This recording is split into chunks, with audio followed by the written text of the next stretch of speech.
why you're not getting reviews and testimonials from your customers and what you can do to fix it. That's what I'm talking about in this video. Let's go.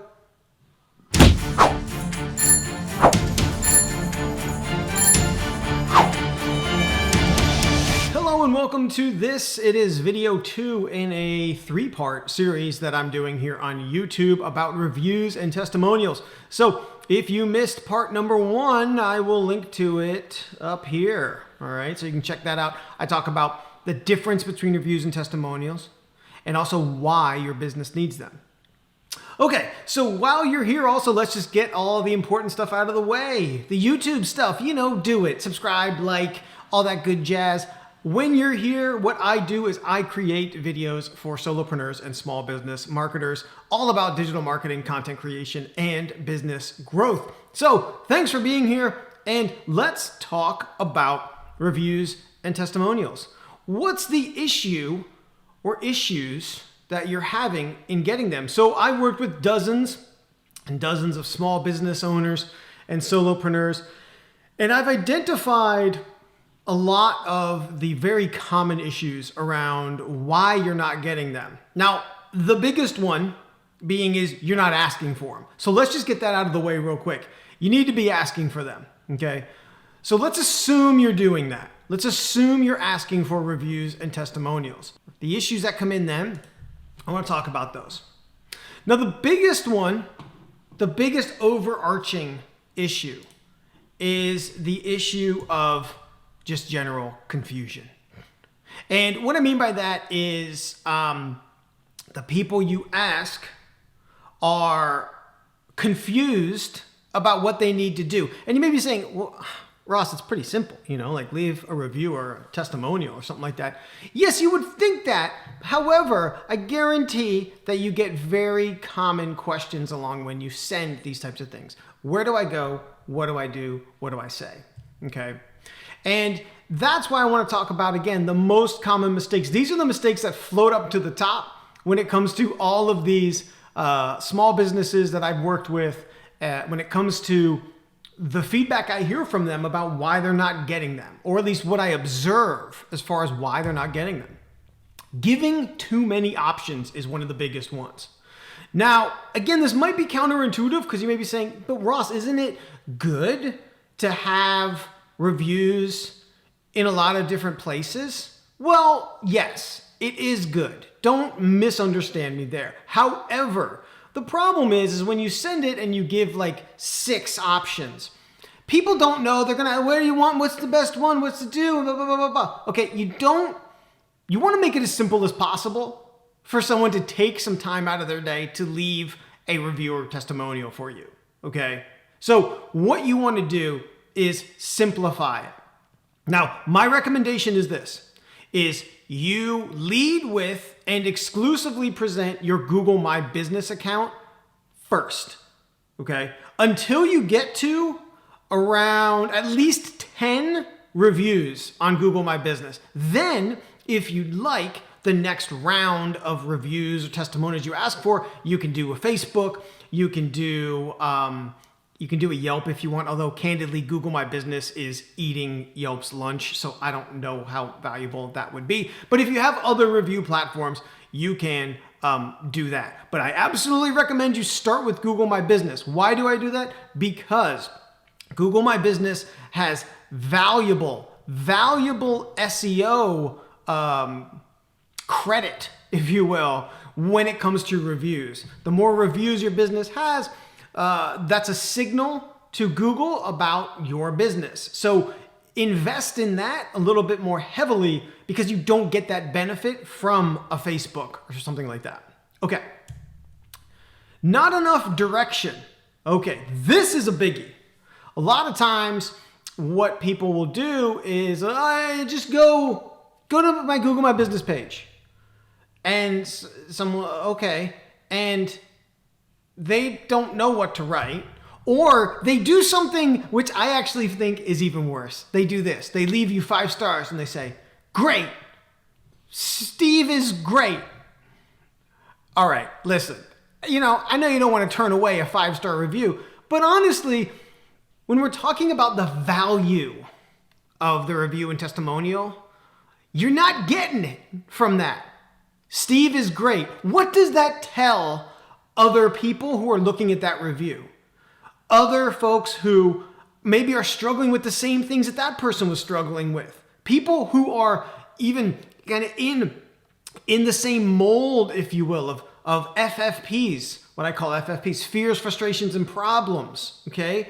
And that if they left a more meaty, strategic, targeted review, then that review would resonate with them. So you need to give direction. You need to say, you need to give them some prompts.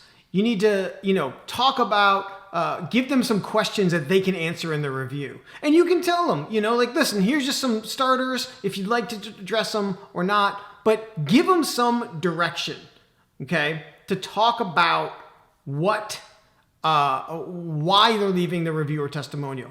I think this is also a good time for me to remind you that if you're not a member of my Marketing Clarity community, which is free, hop on over there, because if you remember, I am including the actual email template that I use to get reviews and testimonials. And it includes and addresses all of these issues. So absolutely pop off. That's not right. I don't know what that might be gross. I don't know if I want you to do that. I want you to pop over to the Marketing Clarity community. I'll put a link below in the description. It's absolutely free, and it's where I drop all of my webinars, takes, updates, all that stuff into one centralized place. Okay, let's pop back into here. All right. So, not enough direction, very common. Okay. Now, these are the things that are very common. I see them all the time. And you may be saying, this is really stressful. It's not, okay? I'm gonna walk you through right now what you need to do, how to correct the behavior very simply. And this applies for whether you are a solopreneur who maybe works with clients directly, or a small business who may be a service provider, but maybe you're a coffee shop, or maybe you're a hair salon, or things like that. And I'll share some examples from my clients of how they do it a little bit differently. Okay, so let's talk about how to actually get those reviews and testimonials. So a big question obviously comes up of, who do I ask? Well, I think the obvious place to start is current customers with whom you have a good relationship with. And that could be a professional relationship. It could be a friendly relationship. It could maybe be a little bit of both, which I'm blessed to have that with a lot of my clients. I call them friends, friends and clients. I've built my business around working with people who I like and who I like working with.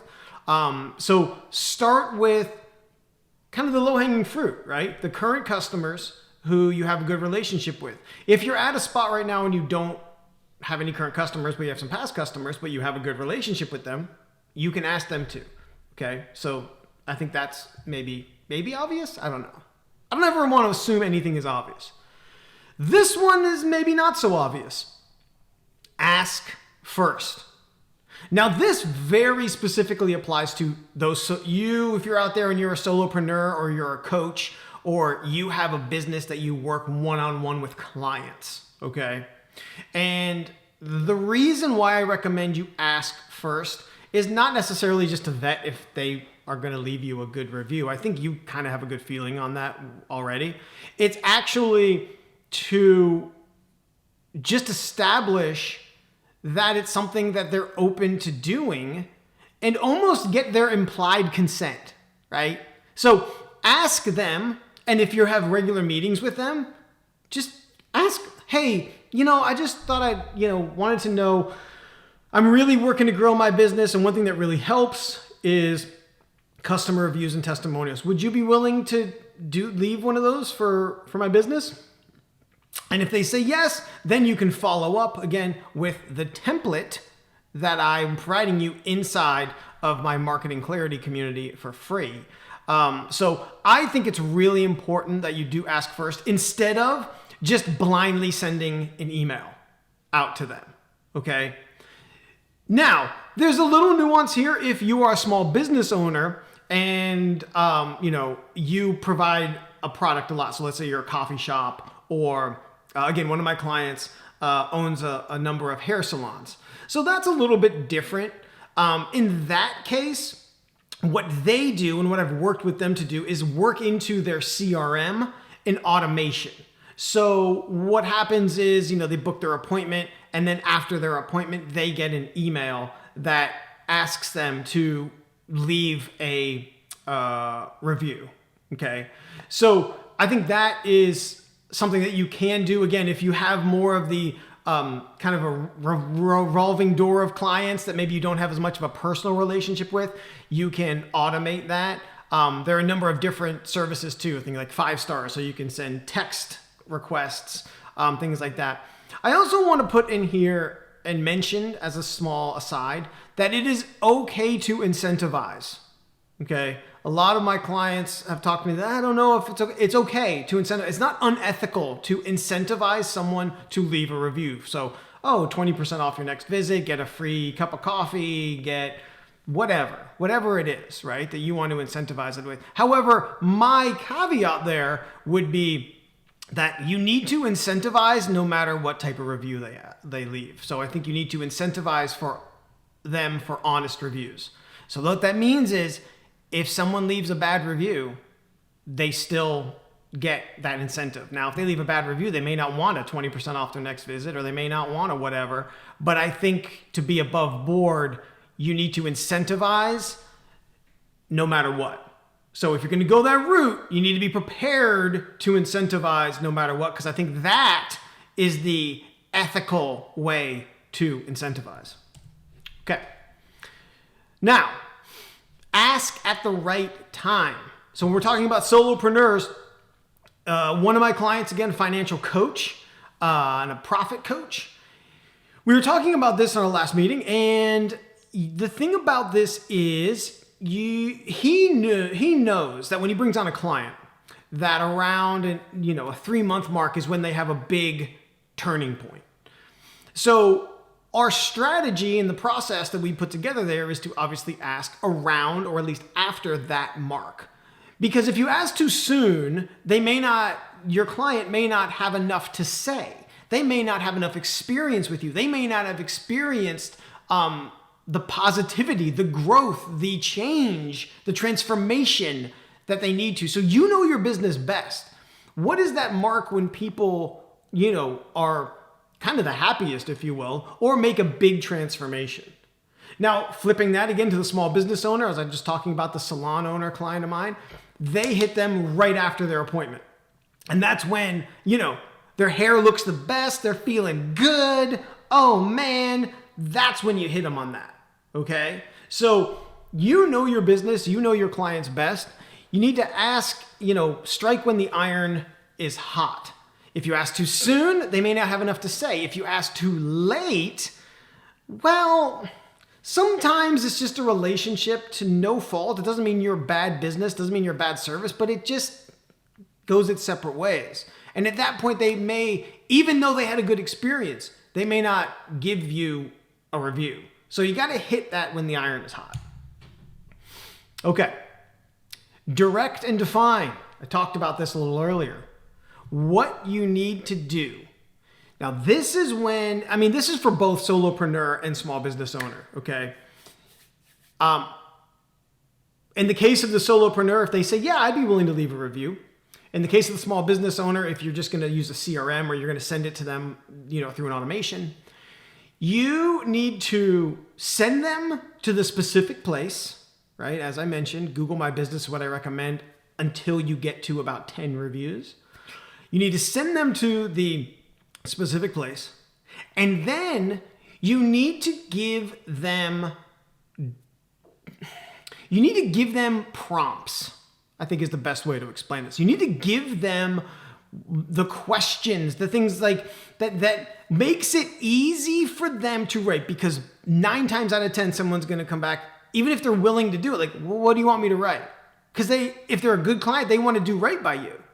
So help them do right by you by making it as easy as possible.